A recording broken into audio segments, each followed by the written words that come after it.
A Werewolf Romance by the Alpha's Claim Collection. Prologue. The Pack Courthouse is cold in the way that only places built for judgment can be cold, not a matter of temperature but of intention.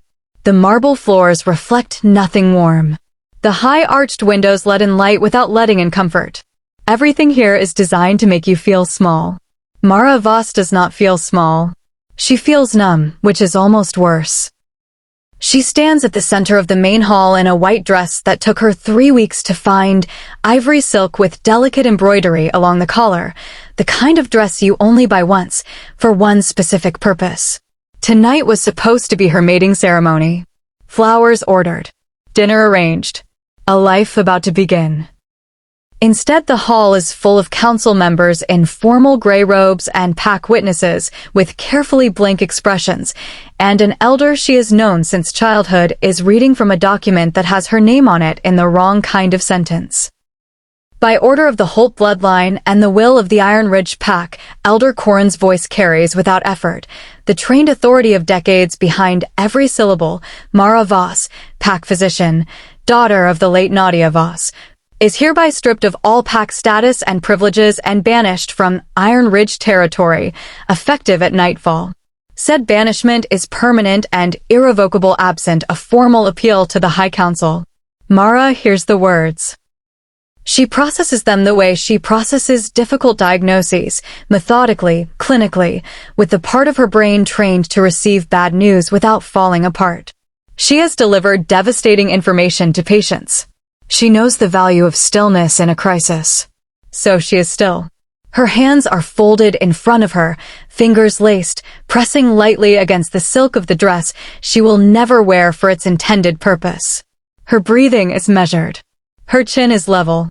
She does not cry. At the long council table to her left, Alpha Caden Holt sits in the chair reserved for the Pack's highest authority. He is in a dark suit, broad-shouldered, jaw set with a precision that suggests enormous muscular effort.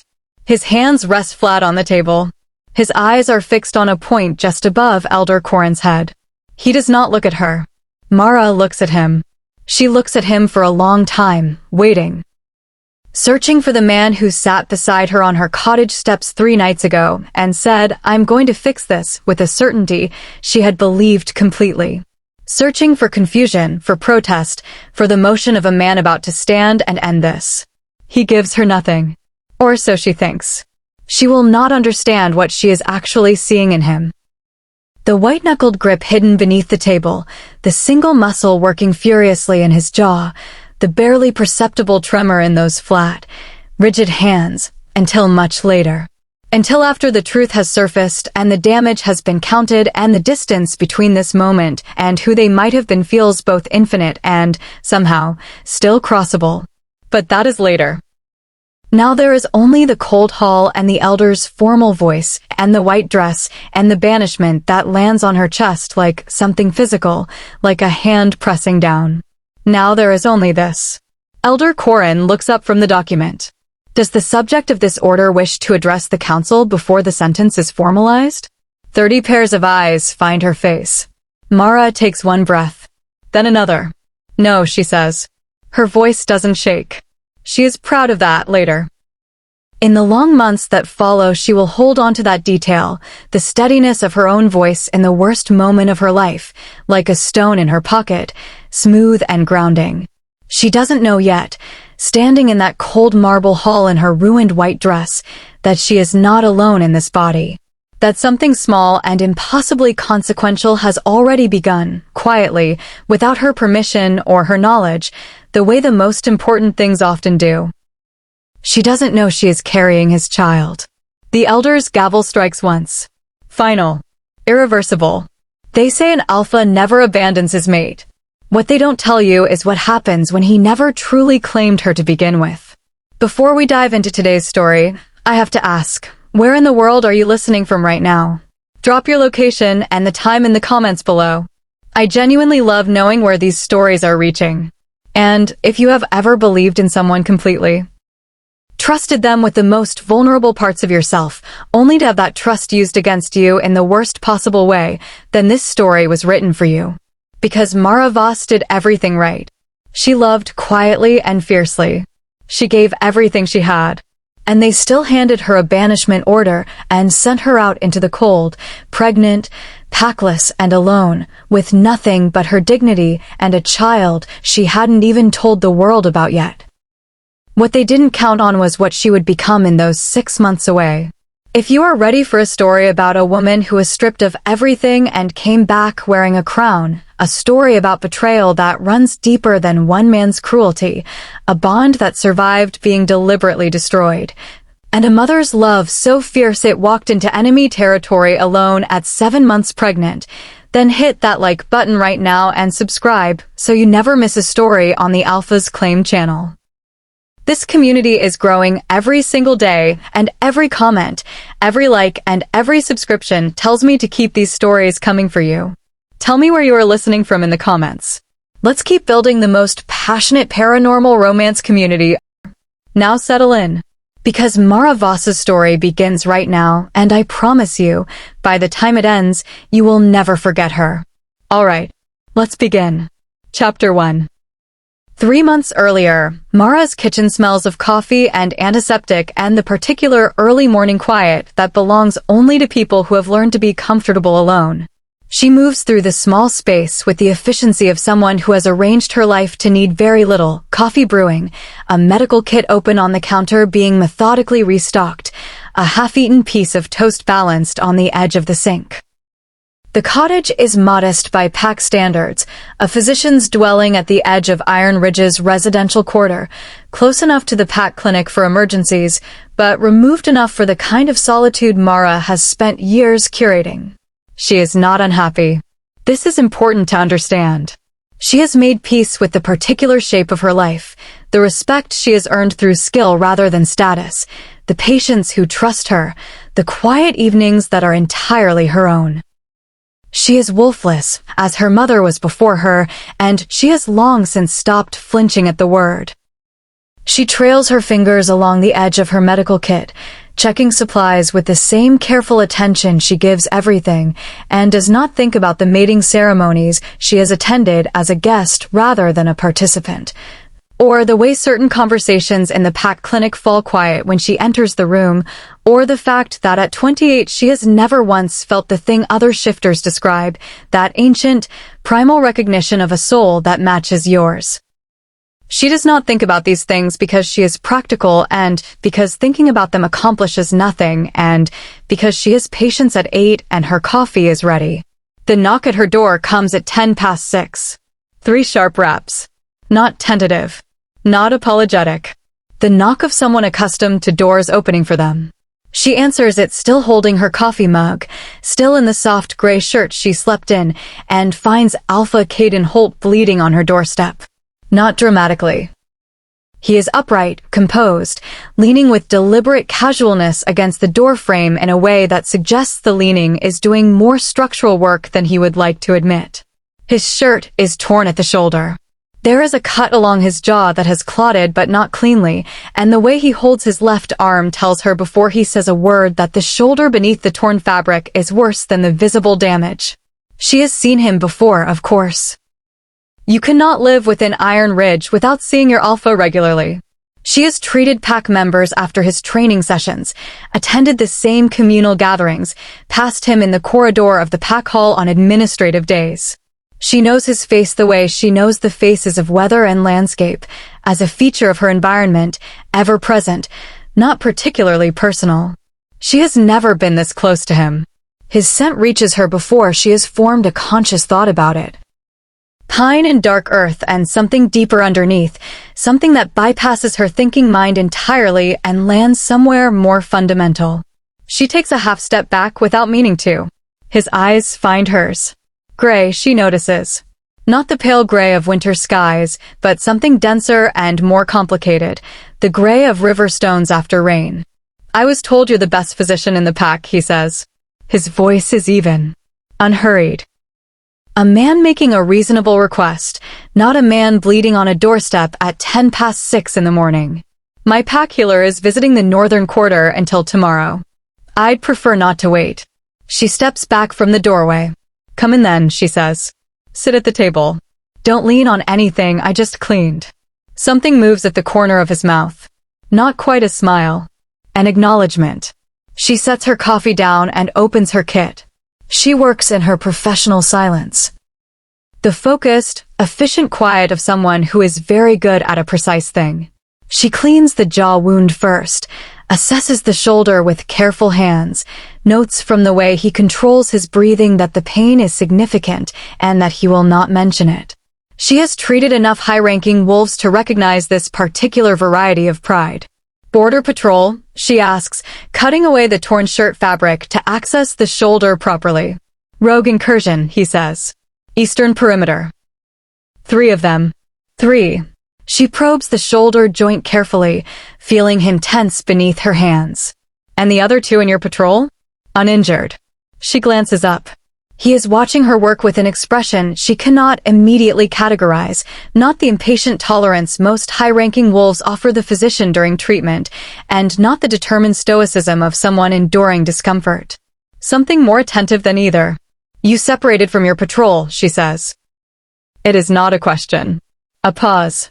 They had injuries to manage. You drew the rogues away from the injured members of your patrol, she corrects, understanding arriving with the clinical information her hands are gathering about the nature of his wounds, aggressive, frontal, consistent with a deliberate target. And then handled 3 of them alone. He says nothing. That was reckless, she observes, beginning to stitch the shoulder with neat, precise movements. It was necessary. Those aren't mutually exclusive. This time the corner of his mouth moves more decisively. Almost a smile. Almost.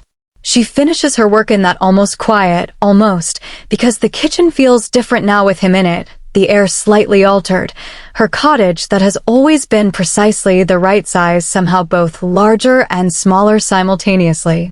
She ignores the sensation with the same discipline she applies to everything that doesn't serve a useful function. She doesn't entirely succeed. He stays. There is no particular reason for him to stay.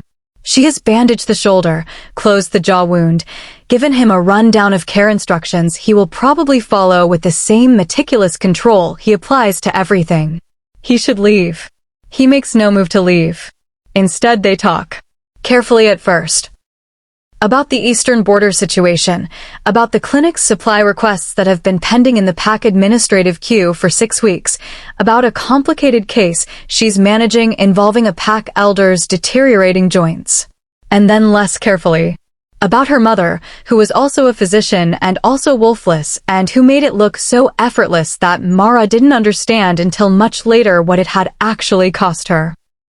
About his father, who died 14 months ago and left behind an alpha role and a pack and a grief that Caden references only in the past tense, as if it belongs to someone else. It is 7:53 when she notices the time. He has been in her kitchen for nearly 2 hours. He stands when she does, moving to the door with that particular physical awareness of someone whose body is a considered instrument. At the threshold he pauses, and for a moment something moves across his face. An intention, perhaps, or a question, before his expression settles back into its careful composure. Thank you, he says, for the treatment. And the conversation. Come back if the shoulder stiffens, she says professionally. Or if the jaw reopens. He nods once. Steps out into the early morning. She watches him go and notices, with the clinical detachment she is very good at deploying, that her pulse is doing something it has no medical justification for doing. In the corridor outside her cottage, a figure leans against the garden wall, Roland Sachs, Caden's beta, in a pale linen shirt despite the morning chill, arms crossed, watching Caden's departure with an expression of pleasant attentiveness. He looks at Mara when he feels her gaze. He smiles. The smile is warm and practiced and reaches his eyes with absolute precision, the kind of smile that takes effort to achieve naturally and none at all to manufacture. Good morning, Dr. Voss, he says pleasantly. Busy morning? Routine, she says. He pushes off the wall with easy grace, preparing to follow his alpha, and says as he passes lightly, conversationally, the words dropped like something of no particular importance. Careful, doctor. Alphas don't keep what they can't use. He doesn't look back. Mara stands in her doorway for a moment after he is gone, the morning air cool against her face, the words settling into her like sediment into still water. Then she goes inside, finishes her coffee, and gets ready for her 8 o'clock patient. She doesn't let herself think about Riverstone eyes for the rest of the day. She almost manages it. Chapter 2. It begins the way dangerous things often begin, gradually, then all at once. He comes back 4 days later, on a Tuesday evening, with no injury to explain the visit and no particular excuse offered. She opens the door and he is simply there, in a dark jacket this time, hands in his pockets, the shoulder she stitched carried with something closer to ease. "How's the joint?" she asks. "Better," he says. "I thought you'd want to assess it." She studies him for a moment. "Did you?" "Medically speaking." She steps aside and lets him in.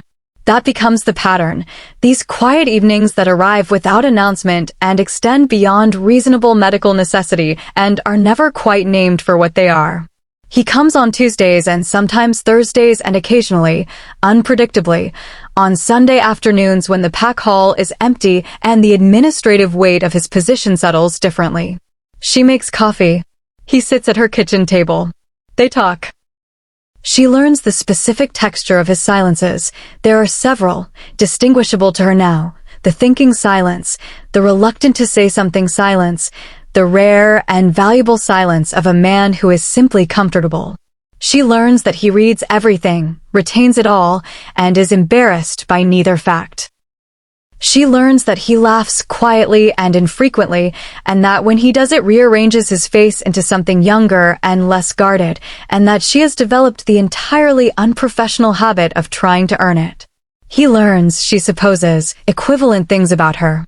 He starts noticing when she hasn't slept, you do something different with your hands when you're tired.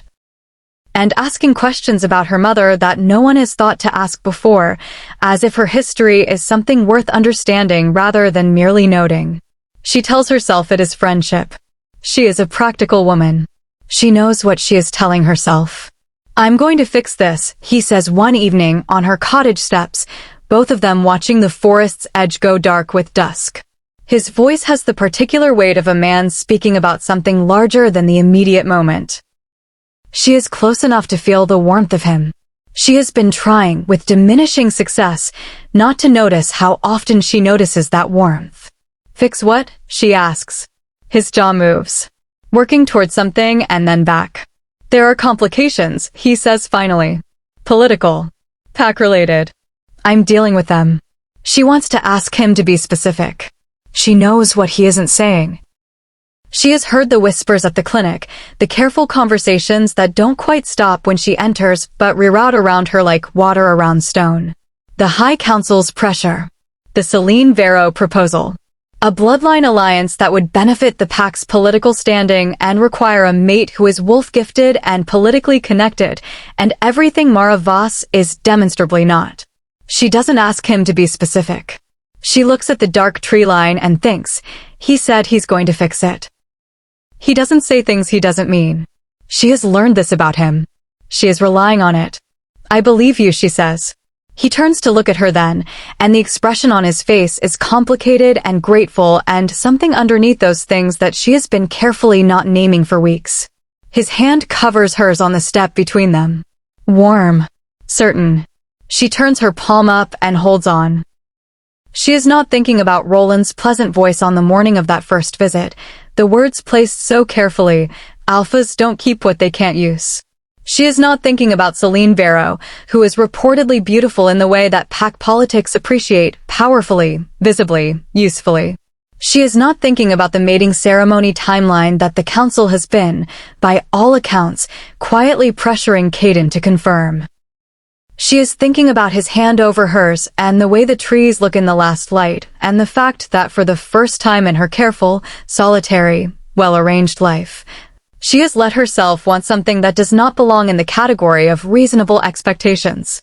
3 weeks later, she is in her bathroom at 11:30 on a Wednesday night, and the test she bought at the human pharmacy 2 towns over, cash, no pack channels, unnecessary caution that turns out to be necessary, shows her 2 pink lines with the absolute indifference of fact. She sits on the cold tile floor. She sits there for a long time. The baby she cannot quite yet call a baby is the size of a possibility and already the most significant thing that has ever happened to her, and she understands, sitting on her bathroom floor with the test in her hands, that everything is about to change. That the particular quiet life she has built is not large enough to contain this. That she cannot manage this the way she manages everything efficiently, alone, with her medical training providing the necessary clinical distance. She needs Caden. The thought arrives without drama, without the resistance she might have expected from a woman who has prided herself on needing very little from anyone. She simply needs him, and she reaches for her phone and calls him, and he answers on the first ring, his voice alert despite the hour, as if he was already awake. "Mara. I need to see you," she says. "Tonight. It's important." A brief pause. Something that might be concern sharpening in his voice. "I'll come," he says. She tidies the bathroom. Changes into clean clothes. Makes tea she doesn't drink. Sits on the couch with her hands around the mug and waits. He doesn't come. The hours pass with the particular cruelty of hours that are being endured rather than lived. She checks her phone. She does not call again. She will not call again, she decides. She will give him until morning and trust that something unavoidable has intervened. She sits with the test on the cushion beside her like a companion and watches the clock and extends every generous interpretation she is capable of to the silence and the empty doorway. By 4 in the morning, she has run out of generous interpretations. By dawn, she understands that he isn't coming. She picks up the test, looks at the 2 lines one more time. Then she sets it in the pocket of her jacket, picks up her medical bag out of habit, and goes to find him. Chapter 3.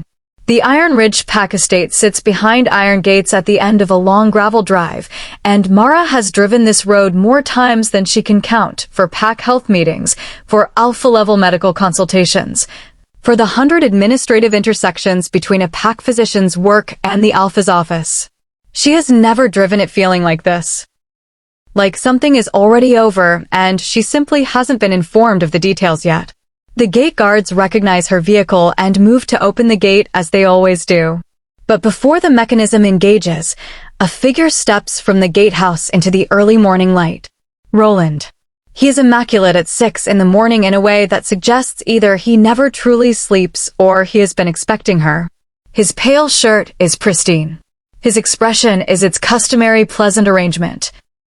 Warm, attentive, completely legible, and completely opaque simultaneously. He holds a sealed envelope. She stops her car and gets out. "Dr. Voss," he says. Not surprised. "What a very early morning. I need to see Caden. I'm afraid the alpha is unavailable." He extends the envelope with a slight forward tilt, offering rather than handing, the way you might offer something to a person you want to observe receiving. "He asked me to give you this." She looks at the envelope. Her name is written on it in an administrative hand she doesn't recognize, not Caden's. A formal hand. A pack record-keeping hand. She takes it. Her fingers find the seal before her conscious mind has fully committed to opening it, the way you pull a splinter before you have time to brace, quickly, because hesitation only prolongs the damage. Inside is a single folded document on official pack letterhead, dense with formal language and administrative phrasing that her brain cuts through with the same efficiency she applies to complicated medical charts. She reads it once. She reads it again. Mara Voss, pack physician, daughter of the late Nadia Voss, is hereby stripped of all pack status and privileges. Wolfless status inconsistent with the integrity requirements of an alpha-adjacent relationship.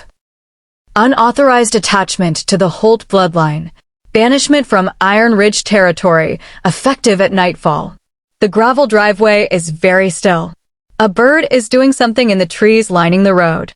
The sky is the pale, indeterminate color of very early morning, not yet committed to its day. Roland watches her read. She is aware of this with the peripheral part of her attention that never fully stops observing even when everything else is occupied with something overwhelming. "There must be a mistake," she says. Her voice is steady. She is proud of this later. "The council processed the order yesterday," Roland says gently. "Signed and sealed." Effective tonight. I want to speak with Caden. Something moves behind Roland's pleasant expression. So quickly she might have imagined it. As I said, unavailable. She folds the document, places it back in the envelope. The movement gives her 4 seconds to organize herself, which is not enough, but is all she has. Then I'll speak to him at the formal council session, she says. As is my right as a pack member understanding grievance protocol. Roland inclines his head. Of course. The courthouse, 2 hours later.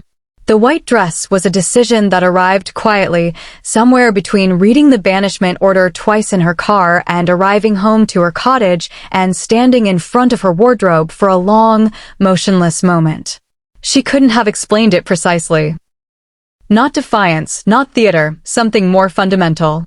She had bought this dress for a beginning. She would wear it to whatever this was.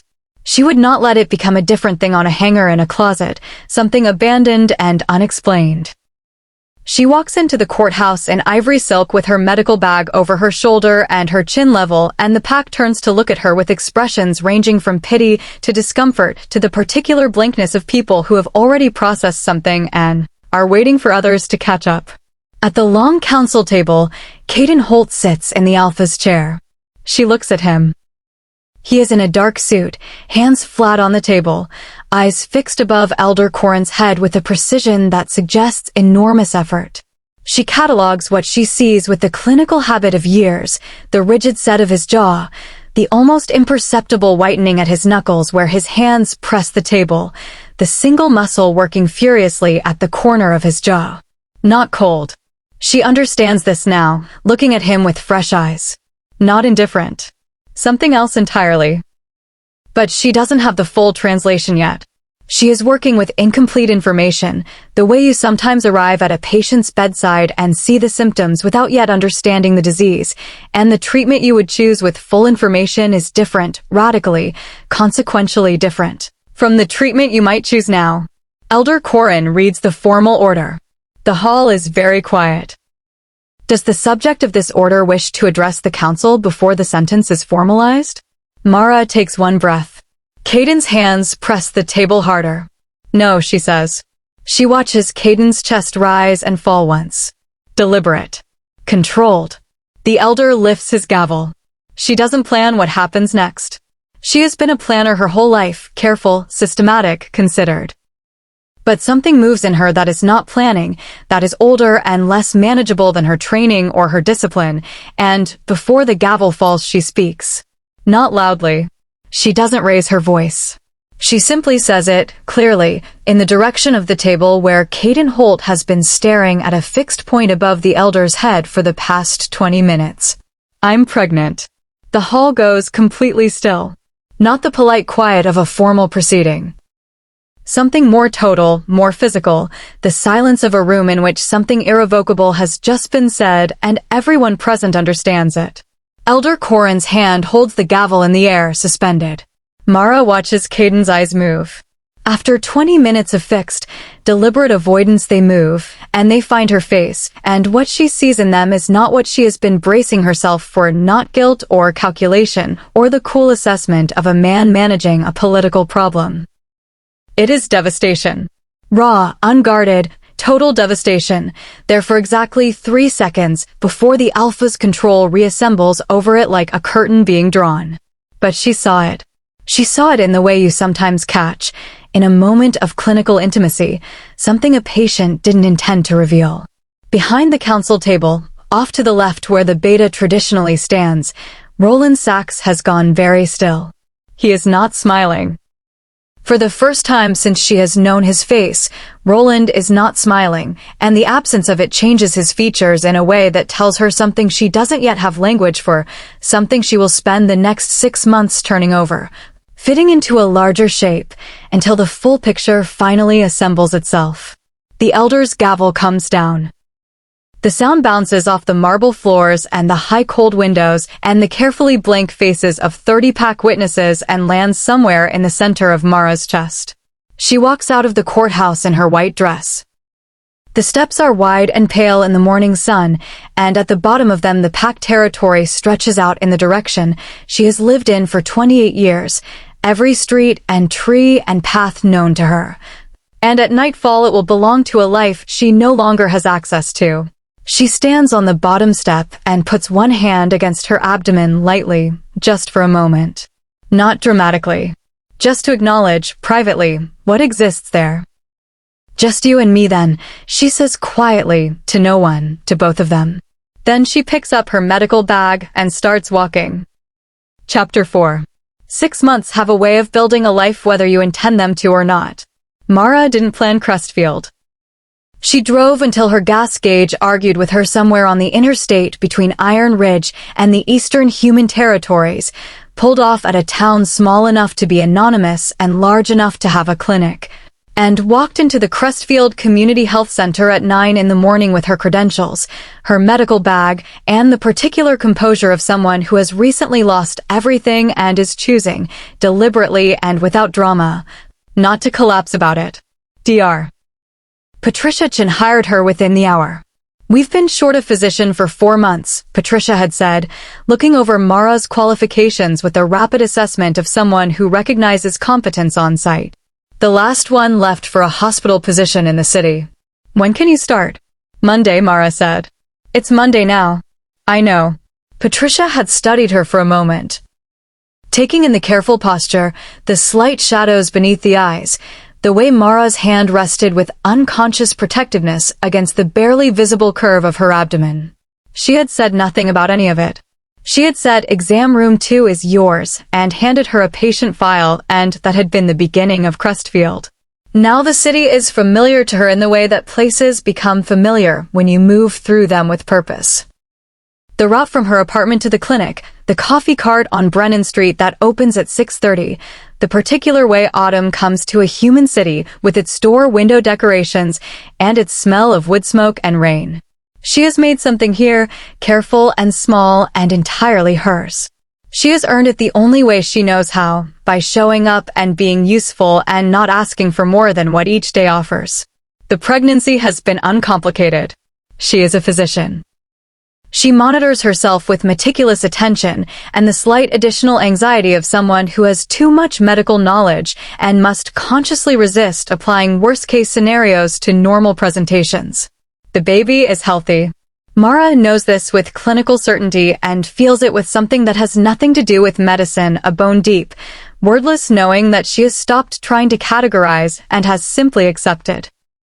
She is 7 months along now, and her white coat has been exchanged for a larger size, and her patients at the community clinic, a rotating population of students, elderly neighbors, young families, the occasional person who simply needs someone to talk to, treat her pregnancy with the cheerful curiosity of people for whom it is straightforwardly wonderful news. "Do you have a name picked out?" "Mrs. Okafor asks every Tuesday, climbing onto the exam table with the careful dignity of 81 years. Mrs. Okafor is managing a blood pressure situation that requires monitoring and also, apparently, requires regular updates on Mara's personal life. "Working on it," Mara says every Tuesday. "Something strong," Mrs. Okafor advises. "Names matter. They tell a child who they are before they know how to ask." Mara writes the prescription and thinks about this more than she would prefer to admit. She has a ground-floor apartment 3 blocks from the clinic, 2 bedrooms, because she could not bring herself to rent a 1-bedroom. Because the second room had a window that faced the small courtyard garden, and she had stood in the doorway the first time she viewed the apartment and imagined a crib near that window, and had signed the lease before she was fully conscious of having decided. The second bedroom is painted pale green now. The crib is assembled with flat-pack instructions and her own 2 hands, and a vocabulary of words she does not say out loud. A mobile of small silver stars hangs above it, turning slowly in the draft from the heating vent. She sits in the second-hand rocking chair she found at the Saturday market some evenings, not every evening. She is not sentimental to the point of self-indulgence, and reads aloud to the baby from whatever is on her bedside table. Medical journals, mostly, which she suspects will give the child a head start on either medicine or insomnia. She does not let herself think about Iron Ridge. She is very disciplined about this. The pack, the clinic, The familiar paths through the territory, the cottage with its morning light and its particular quiet, she files away in a category she does not open. She does not think about Elder Corin's gavel or Roland's absent smile, or the moment she told an entire courthouse she was pregnant and watched devastation move across a face that had been carefully giving her nothing for 20 minutes. She does not think about Caden. This is the discipline that requires the most effort, and she applies it with the same methodical consistency she applies to everything. She is not a woman who indulges in what cannot be changed. He had signed the order.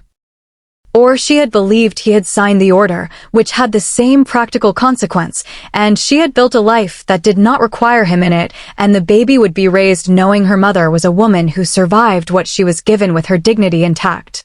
This is what she tells herself.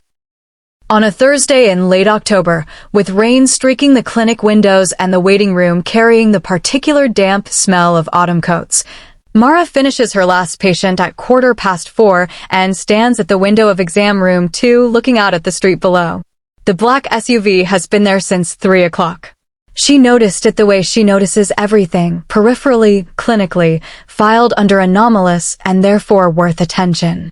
Iron Ridge plates. Not obviously Iron Ridge. The registration is an Eastern Territory code, the kind of layering that might fool someone not specifically looking for it. Mara is specifically looking for it because she has been half expecting something for months, in the way you expect weather when the pressure has been dropping for days. She watches the SUV with her arms folded and her breathing steady and thinks about the medical bag in the cabinet behind her and the apartment 3 blocks away, with its pale green second room and the life she has assembled here from discipline and loss and the particular stubbornness of a woman who was told she was insufficient and declined to agree. Her hand moves to her abdomen. The baby shifts. A firm, unhurried movement, the gesture of a small person already confident in the space they occupy. "I know," Mara says quietly. She closes the patient file on her desk. She straightens the already straight instruments on the counter. She puts on her coat and picks up her bag, and she walks downstairs and out the front door and directly toward the SUV with the practiced efficiency of someone who has decided that bracing for impact is less useful than simply meeting it. She is halfway across the wet pavement when the passenger door opens. Roland steps out. He is unchanged. That is the first thing she registers. Unchanged in the way that certain people are unchangeable, their surface so perfectly maintained that time finds no purchase. Same pale shirt despite the October cold. Same immaculate presentation.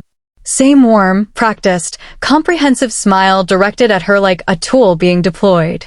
"Dr. Voss," he says. "You look well." She stops 6 feet away from him. "Roland. The pregnancy suits you," he says pleasantly. "Though I imagine the last 6 months haven't been entirely comfortable. What do you want?" Not a question. A request for efficiency. Something in his expression shifts, minimal, almost imperceptible, but she has spent months thinking about the way his face works and she catches it. A recalibration. He had expected either more fear or more hostility, and her flatness has required him to adjust his approach. "To talk," he says. "Somewhere dry, perhaps. I've been in that car for 4 hours. You chose that." "I did." His tone remains pleasant. "I'm hoping you'll choose something more comfortable for both of us." She studies him. She is measuring something. Not whether to trust him. She has already decided not to trust him, and that decision requires no revision, but whether what he has to say is worth the cost of listening to it. Some information is worth its source. Some prices are worth paying. She tilts her head toward the coffee shop on the corner. "You have 20 minutes, she says. "Start using them." Chapter 5. The coffee shop is warm and smells of cinnamon and burnt espresso and is occupied by the kind of afternoon crowd that generates enough ambient noise to make a private conversation possible. Mara chooses a table against the back wall, old habit, the preference of someone who has spent years in pack environments where awareness of exits is simply practical. She orders herbal tea. Roland orders black coffee with the slight wince of someone who is hoping for better and is too polished to say so. She waits. He wraps his hands around the cup and looks at her with the expression of a man organizing a presentation he has rehearsed and now must deliver. Caden didn't sign the banishment order, he says. The words land in the warm air of the coffee shop and Mara receives them the way she receives difficult information, without visible reaction, without the immediate acceptance or rejection that would give him useful feedback about their effect. Go on, she says. Roland's jaw moves. He had expected something, surprise, perhaps, or the fractured quality of a careful person suddenly uncertain.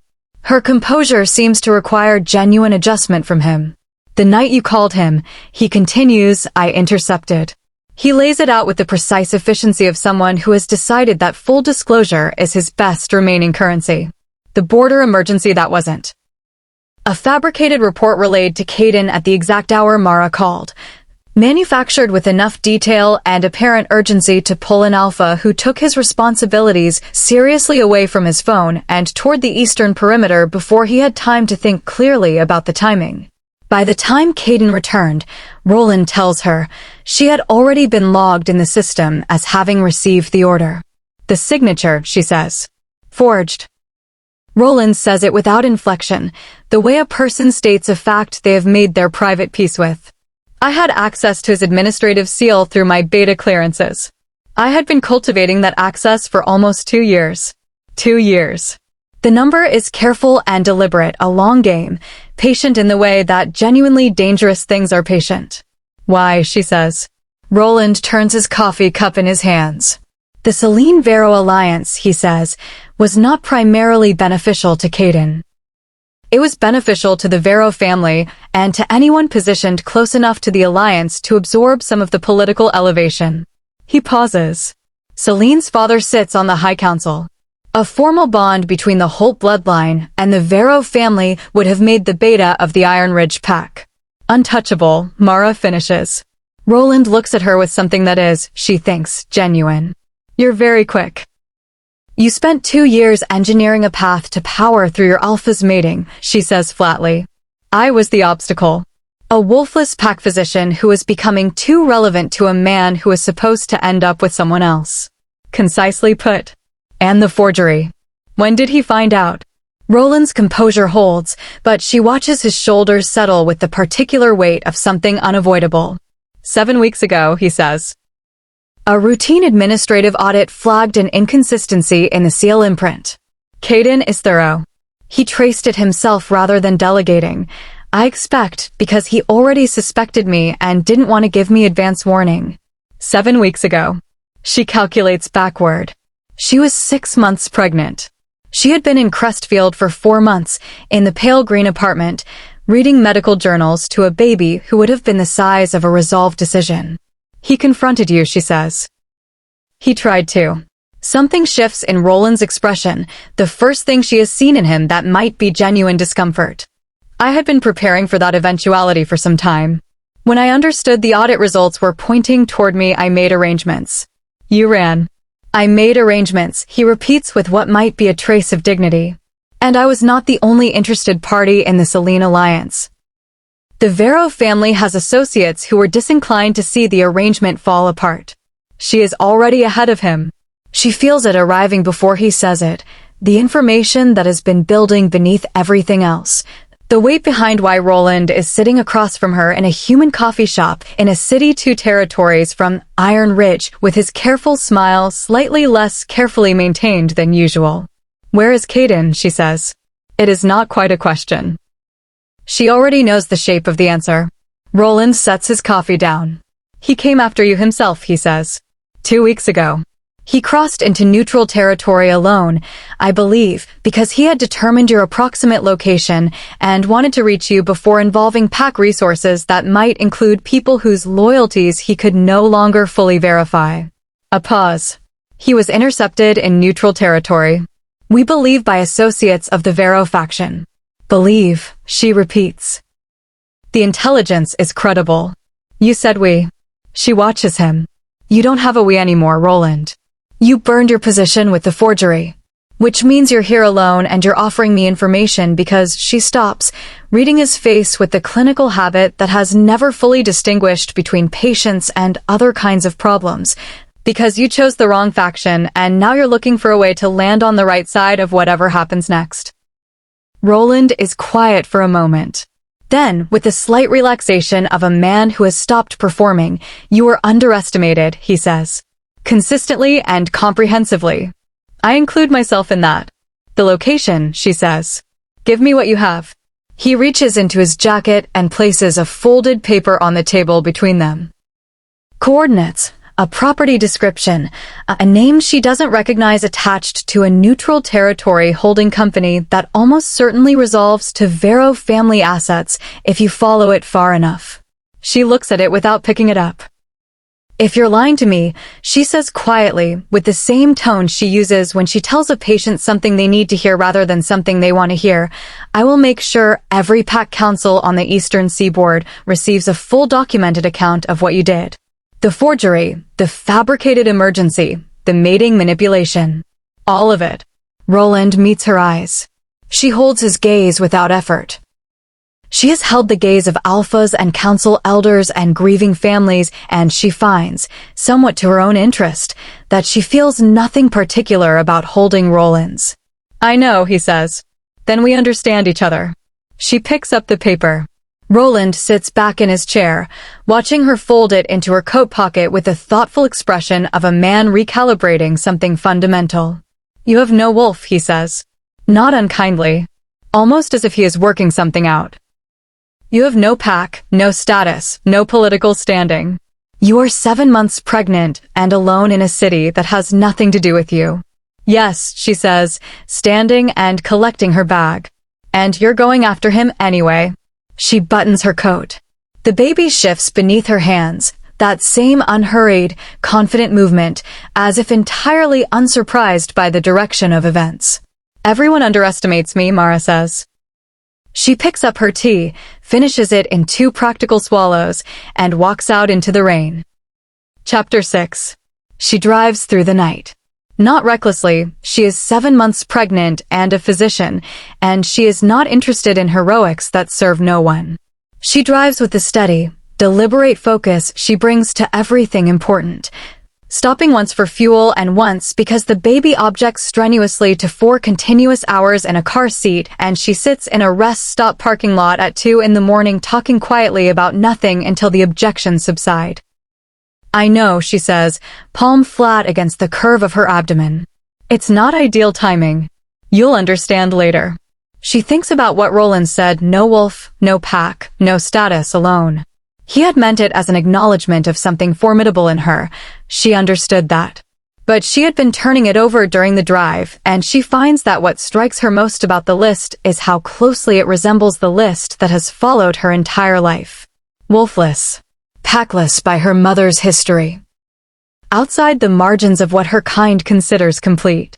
She has always been this list. She has never once stopped moving because of it. The coordinates resolve to a property in the neutral territory's northwestern quarter, a river logging facility that has been administratively inactive for 11 years, owned through a chain of holding companies that she had traced on her phone during the rest stop with the methodical patience of someone who regularly untangles complicated medical histories. The Vero family's fingerprints are 3 layers deep, which is careful enough to be deniable and careless enough that someone who knew what to look for would find them. She parks at the facility's outer fence line as the sky begins its first tentative movement toward dawn, that particular dark blue hour that is not yet morning but has stopped being night. She assesses. The facility is 2 buildings, a main structure, a smaller outbuilding. Lights in the main structure's lower level, 1 window, low and amber, the color of a single bulb rather than institutional lighting. 2 figures at the main entrance, their posture and spacing indicating professional rather than casual placement. She is one woman, 7 months pregnant, with a medical bag. She thinks about this practically. The guards are watching the main approach, the obvious vehicle entrance, the fence line that faces the road. She walks the perimeter fence in the dark, unhurried, her coat dark and her medical bag carried close, until she finds what she expected to find in any structure this old, a service entrance at the rear, padlocked but not surveilled. The kind of detail that gets overlooked when security is arranged quickly and by people who are more accustomed to political maneuvering than to actual operational planning. The padlock is a standard model. She has been carrying a set of medical tools for 15 years, and some of them, she has found, have applications beyond their original design. She is inside in 4 minutes. The interior smells of old timber and cold concrete and, beneath both, silver, that sharp metallic bite that she has known since childhood as the smell of wolf suppression, the compound used in restraints designed to block a shifter's connection to their animal nature. Her jaw tightens. She follows the smell. The room is at the end of a ground floor corridor. Heavy door, external lock, the quality of barrier that tells her the person inside is considered a significant risk even in a weakened state. She reads this as information. She processes the information. She finds the key on a hook beside the door with the same lack of surprise she felt about the service entrance. People who underestimate others tend to become careless in consistent ways. She opens the door. The room beyond is small and cold and lit by a single bulb. There is a metal chair, a narrow pallet against one wall, and silver-threaded restraints and Caden Holt. He is conscious. She registers this first because it is clinically the most important piece of information. He is upright against the wall, wrists secured, the silver threads in the restraints having done their suppressive work. His wolf inaccessible to him, leaving him with human levels of strength and healing and the gray exhaustion she recognizes from the faces of shifters cut off from their animal nature for extended periods. Their injuries. She catalogs them with rapid professional attention. Nothing immediately life-threatening, significant blood loss from wounds that have clotted without properly closing, signs of dehydration, the particular pallor of someone whose body has been working hard in suppressed conditions. He looks up when the door opens. The expression on his face, the way it moves through confusion to recognition to something she cannot immediately name, something that rearranges all his features at once, will stay with her for a long time afterward. "You're real," he says. His voice is rough from disuse, frayed at the edges. "I thought I was," he stops. "I kept thinking I could smell you. I thought I was." "Don't talk," she says, crossing to him. Her hands are already moving, assessing the restraints, gauging the silver concentration, calculating the fastest route to removing them without triggering an adverse reaction in someone this depleted. "Let me work. Mara." I said don't talk. His wrists turn toward her, giving her access to the restraints with the trust of someone who has already decided to stop fighting the situation and let someone competent handle it.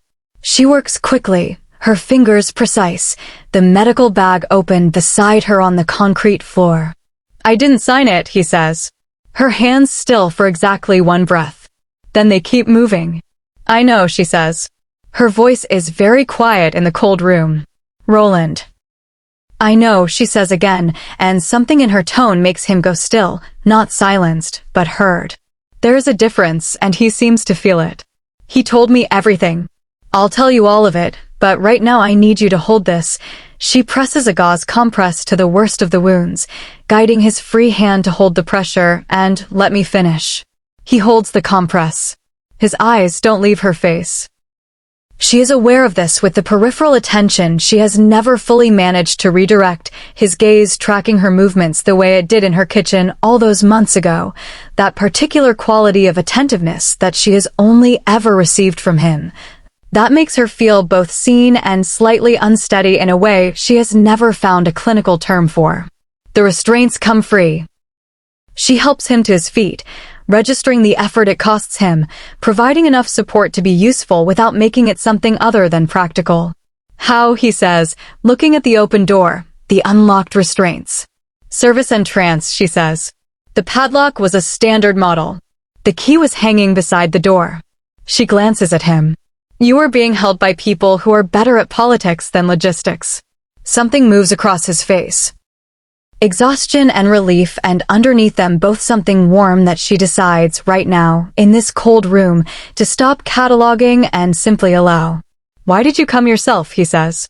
Not quite demanding. Something more exposed than a demand. "You didn't have to. You could have sent." "There was no one to send," she says simply. She is checking his pupils, professional habit, hands light at his jaw. "I live alone. I work alone. It was me or no one. You're 7 months pregnant." "I'm aware of that." "Mara." She meets his eyes.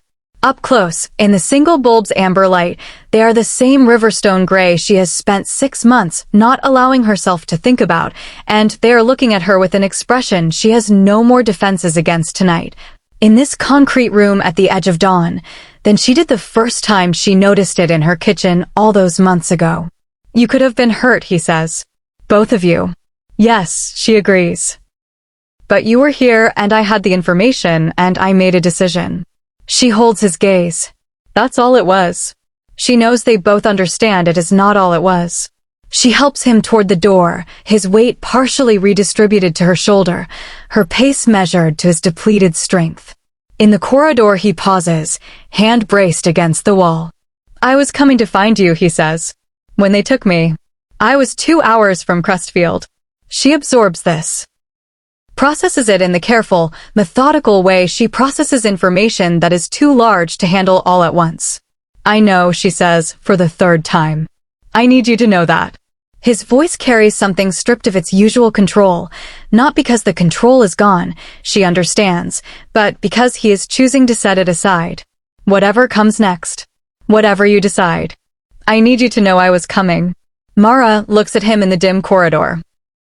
This man who crossed into dangerous territory alone rather than risk her safety to compromised allies, who has been held in a silver-threaded room for 2 weeks thinking about what he needed her to know. And she feels something she has been carefully managing for 6 months release its grip on her chest. Not gone. Not resolved. Not the naive trust of before, which was beautiful and real and insufficient. Something new. Something that has been forged in a harder process and knows more about what it is saying yes to. "Then let's get you out of here," she says. She moves toward the service entrance and he follows, and in the growing blue light of the almost morning, the facility falls quiet behind them. Chapter 7. The drive back takes 3 hours. Mara drives. Caden sits in the passenger seat with the compress she taped against his worst wound, his long frame adjusted to the small car's geometry with the slightly formal quality of a large man being careful not to impose.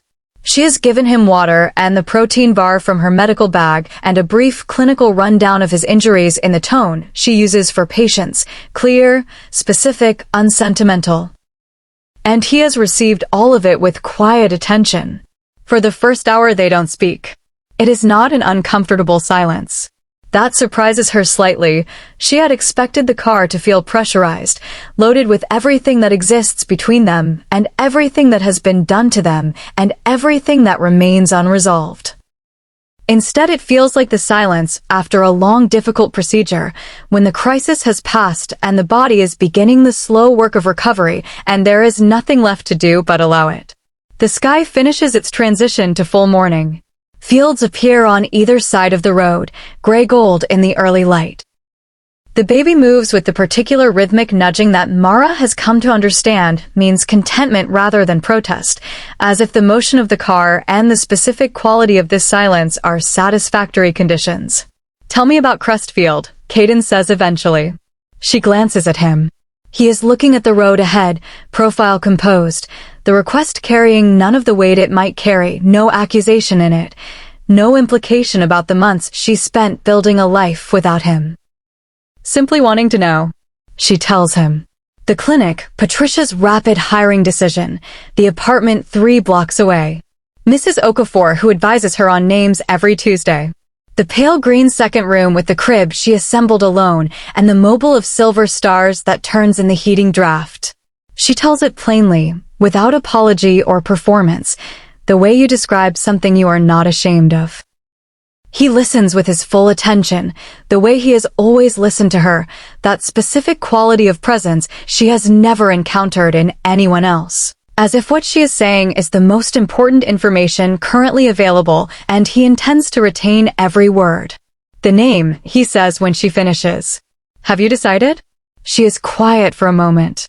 Outside, a stand of trees runs alongside the road, dark and dense, giving way to open sky. Nadia, she says. After my mother. She feels rather than sees the shift in him, something settling, something that recognizes the weight of that choice and honors it without making it into more than it is. It's right, he says simply. She nods once and keeps her eyes on the road.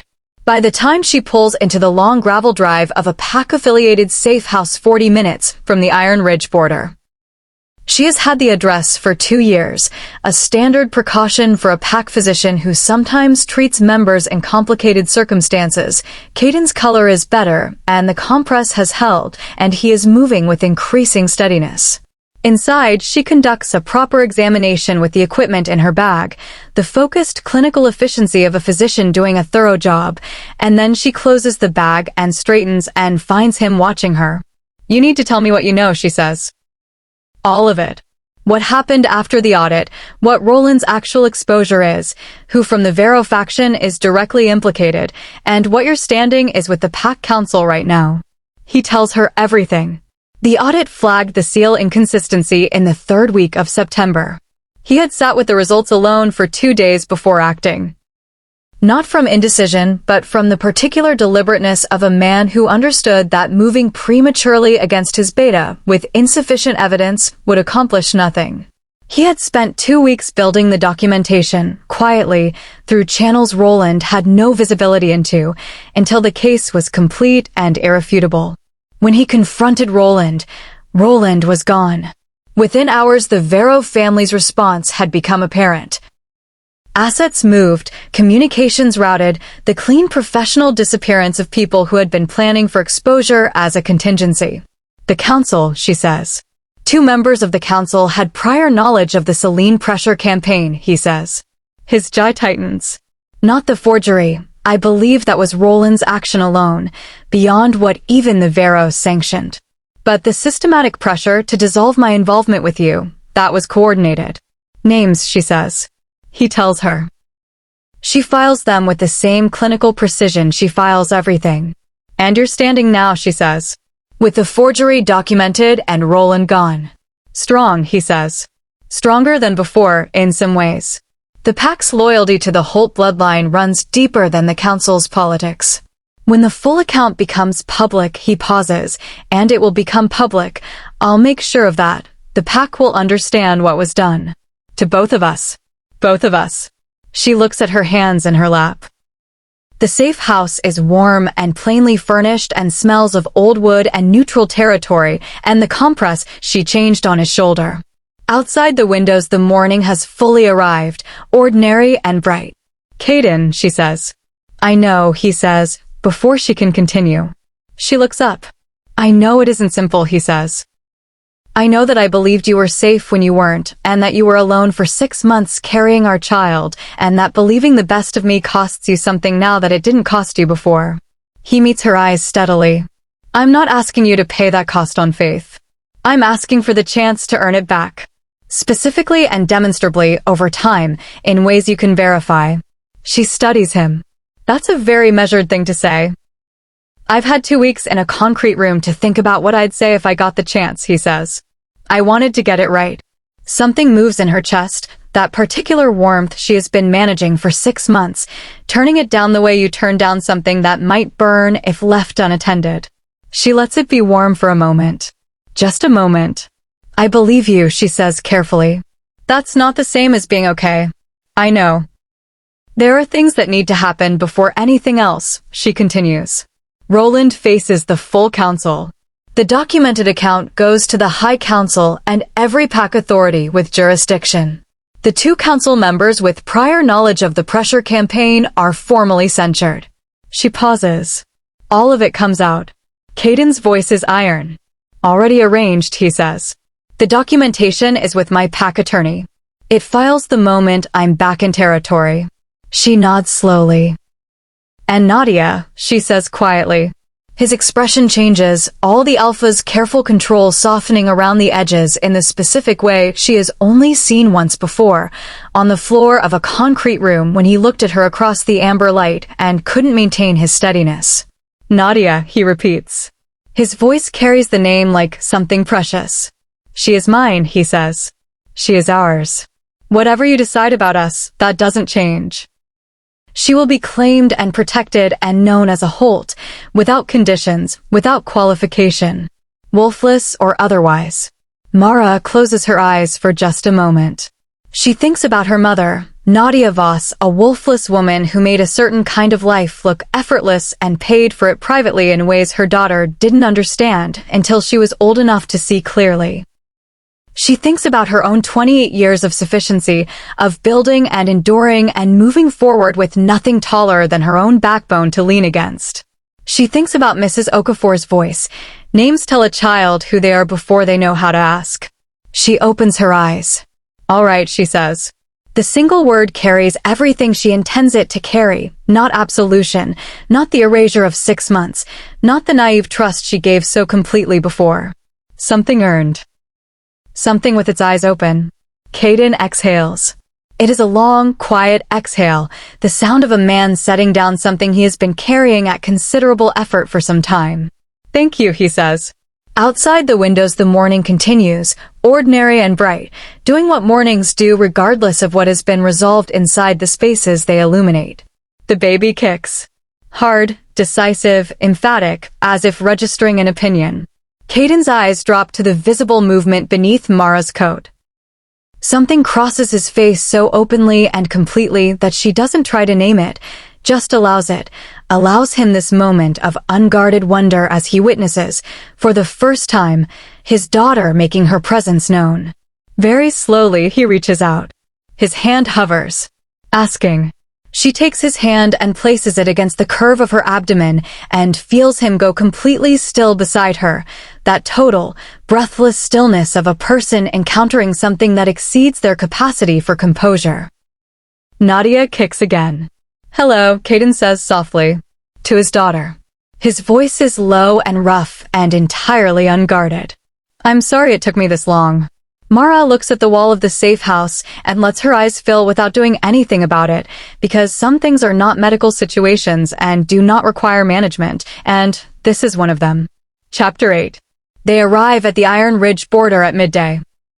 Mara drives because Caden's shoulder argues with the steering wheel and because she is, as she has pointed out twice, perfectly capable, and because she is also, as she has not pointed out but both of them understand, not ready to be the passenger in this particular return. She needs to be the one holding the wheel. At the border checkpoint, the guard does a rapid double-take.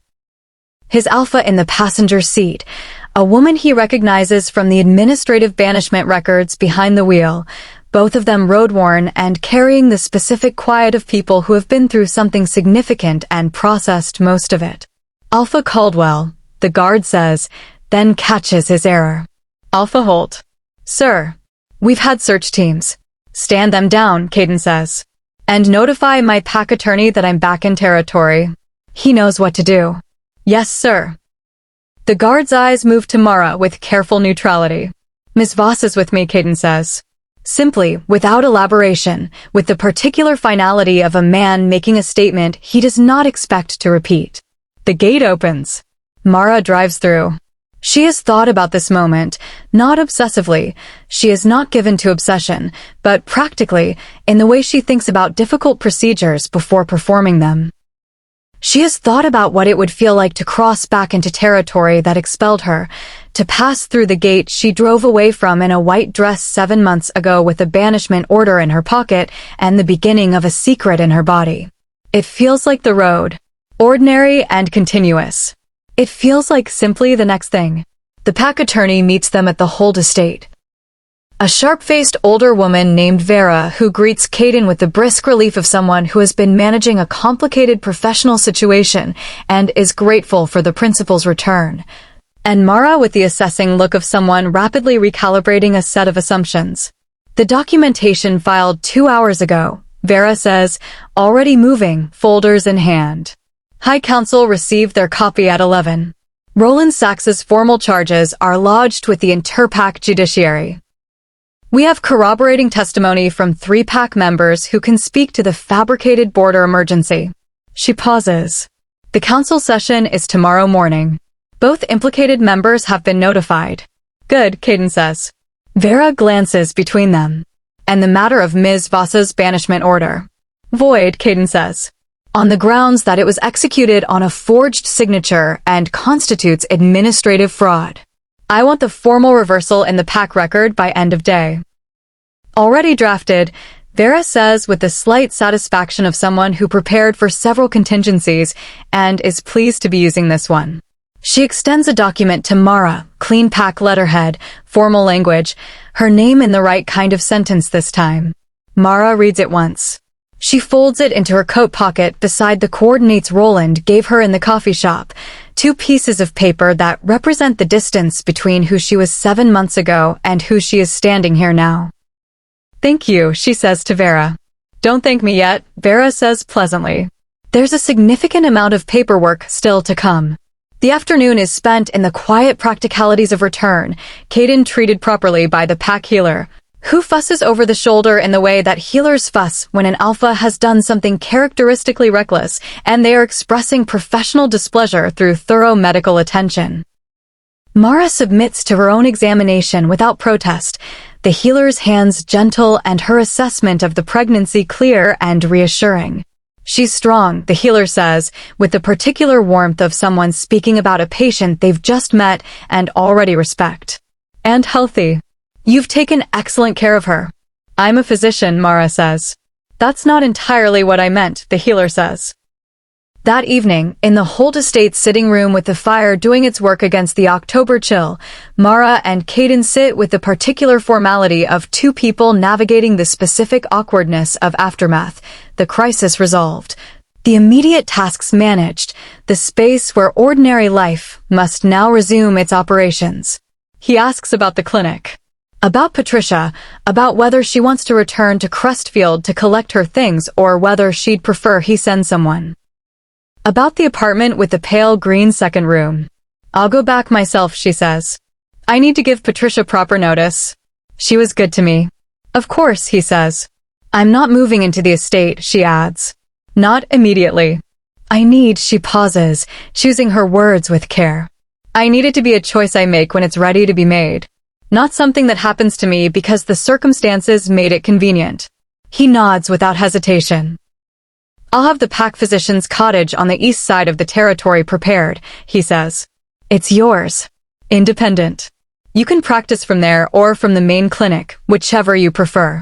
No timeline on anything else. She looks at him. You prepared for this conversation. 2 weeks in a concrete room, he says, with that not-quite smile she has spent months remembering. She looks at the fire. There are things I need you to understand, she says. About what I'm willing to accept and what I'm not. About how I expect to be treated and how Nadia will be treated. About the wolfless question in this pack, in this territory, by anyone in any position of authority. Tell me, he says. So she does.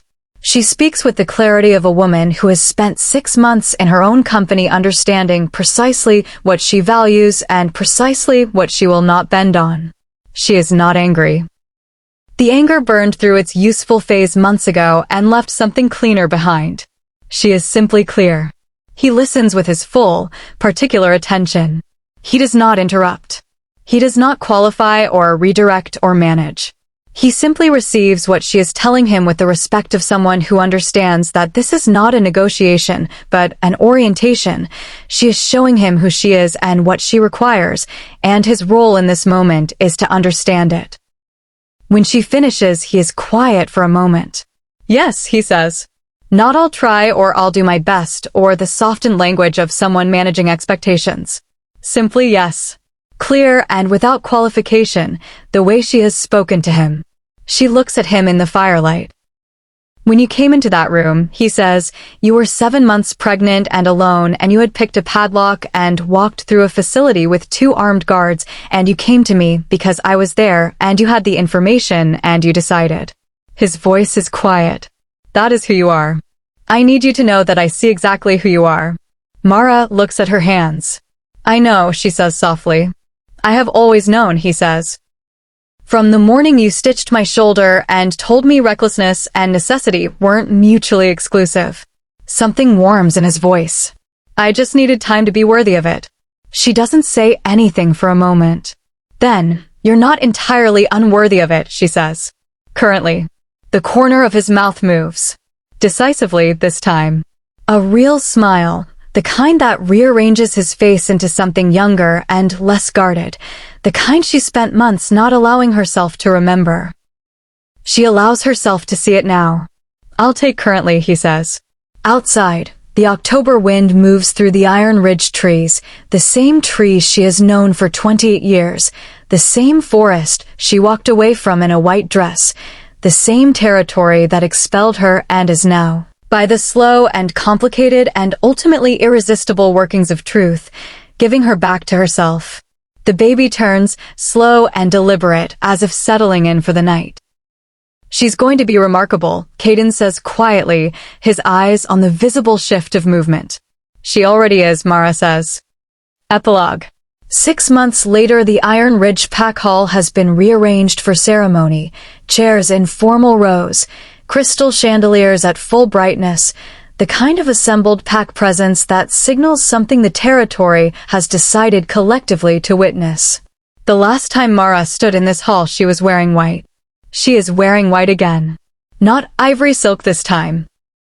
Something simpler, more deliberately chosen, a dress she bought last week in Crestfield on her final visit to close the last chapters of that life.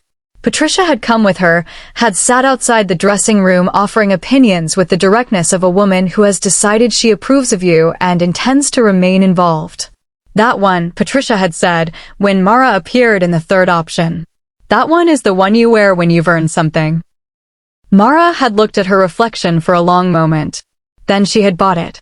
Nadia Holt is 4 months old and entirely opinionated about the arrangement of her mourning and the temperature of her bottle and the specific angle at which she prefers to observe the world from her carrier against her mother's chest. She is currently observing the assembled pack with the alert, assessing gaze she was apparently born with. Wide dark eyes tracking movement and light with an attention that the pack healer says is remarkable for her age and that Mara suspects is simply characteristic. She has no wolf yet. She may never have one. This has been stated plainly, publicly, and without qualification in every appropriate forum. Caden had made it the first item of formal pack business after his return. Not a quiet administrative memo, not a softened announcement, but a direct address to the full pack council in open session. My daughter is wolfless. This is a fact of who she is, not a deficiency to be managed or a problem to be solved. Any member of this pack who treats it as otherwise will answer to me directly. The 2 council members with prior knowledge of the saline pressure campaign had resigned their seats 3 days after Caden's return, before the formal censure proceedings concluded. The formal record shows a voluntary resignation. The pack understands what it actually means. Roland's trial before the Interpack judiciary had concluded 4 months ago. The documented account, the forged signature, the fabricated border emergency, the 2 years of engineered access, had been presented in full, in open session, before representatives from 7 pack territories. The sentence, permanent banishment, stripped of all rank and status, his name removed from the Iron Ridge pack record. He had walked out of the judiciary building without looking back. Mara had not attended. She had been in her cottage on the east side of Iron Ridge territory, feeding Nadia her 4 o'clock bottle, watching the late afternoon light move across the pale green wall of the second room, the same color she had chosen in Crestfield, because some things you carry with you when you move. She had felt, when Vera called with the verdict, the particular satisfaction of a conclusion that was never really about Roland at all. It was about the record. It was about the truth sitting in the official account exactly as it happened, in language that could not be revised or softened or administratively disappeared. It was about her name in the right kind of sentence. Now she stands at the entrance to the pack hall and takes one breath, the way she took one breath in this same hall 6 months ago before saying no in a steady voice she was proud of. This breath feels different. She walks in. The pack turns. 30 people who witnessed her expulsion and 30 more who have joined the territory since, all of them present for a different kind of accounting. She walks the length of the hall in the dress Patricia chose, Nadia against her chest, and she does not feel small. She feels like herself. Completely and without apology. This is what she has been moving toward for 28 years without knowing it. Not a ceremony, not a title, but the specific sensation of existing in your own life fully, without the weight of someone else's verdict of you pressing down. Caden stands at the dais. He is in a dark suit, the same precision she has always associated with him, but something is different from the last time she saw him standing at the front of this hall. He is looking at her. Directly, openly, without the white-knuckled control of a man holding himself rigid against the current of his own feelings. He is simply looking at her, the way he has looked at her across kitchen tables and safe house rooms and October fireplaces, with the full weight of his attention and nothing held back. She reaches him. They stand together, Nadia between them, the three of them forming the particular shape that Mara has been circling toward since a bleeding alpha knocked on her door and stayed 2 hours longer than his injury required. Elder Corin stands before them. He meets Mara's eyes briefly, and she sees in his the slight quality of a man who is aware of his own previous role in proceedings he would now characterize differently. She gives him nothing hostile in return, only the steady composure that is simply who she is, and he nods once with what she reads as genuine acknowledgement. We gather today, Elder Corin begins, not only to witness a claiming, but to formally restore what was wrongly taken. He holds up a document. The record reflects that the order of banishment issued against Mara Voss was executed on fraudulent grounds and is hereby permanently expunged. Let the pack bear witness. The pack bears witness. We gather further to recognize the claiming of Mara Voss by Alpha Caden Holt and her formal installation as Luna of the Iron Ridge pack. Caden turns to her. His expression is the open one, the unguarded one, the one she is only just learning to receive without managing it into something more comfortable. I have things I prepared to say, he tells her quietly, for her alone. 2 weeks in a concrete room worth of things. Say them, she says. You are the most capable person I have ever known, he says. You are rigorous and clear-eyed, and you do not soften things for anyone's comfort, including your own, and I have been better at every responsibility I carry since the morning you told me recklessness and necessity weren't mutually exclusive. He pauses. You came for me when you had every reason not to. You built a life when everything was taken from you. You have been Nadia's mother since before you knew she existed, and you will be this pack's Luna the same way you are everything completely, on your own terms, without asking permission. Mara is looking at the front of his shirt, because if she looks at his face right now in front of 30-odd assembled pack members, she will do something her clinical self-image cannot entirely accommodate. The things that were done to you, he continues, I cannot undo. I can only tell you that they will not be done again. Not to you, and not to Nadia, and not to anyone in this territory whose worth is measured by standards designed to diminish them. I will spend whatever time I am given making sure of that. She looks up. That's a very large promise, she says. I keep my promises, he says. You know that about me. She does. She has known it since the morning she stitched his shoulder, and he stayed 2 hours longer than he needed to, and she told herself it was nothing. She has known it in every version of this. The kitchen evenings, the cottage steps, the courthouse, the coffee shop, the concrete room, the safe house morning, the October fireplace. She has known him, in the way you know someone whose particular silences you have learned to distinguish from each other. I know, she says. Elder Corin places the silver circlet on her head. It is lighter than she expected. She had thought, in the abstract way you think about symbolic objects, that something representing this much weight would be heavier. Instead it sits simply, the way the right things sit, without announcement, without strain, as if it had always been the appropriate place for it to be. Nadia reaches up and tries to grab it with both hands. The pack laughs. The real kind, unprompted, collective, the sound of 30 people releasing something simultaneously. Mara catches Nadia's reaching hands and feels Caden's hand find hers at the same moment, and the three of them stand in the warm sound of it together. From somewhere in the middle rows, she hears a familiar voice. Something strong, Mrs. Okafor announces to no one in particular, having apparently made the drive from Crestfield without telling anyone. I told her. Names matter. Mara closes her eyes briefly.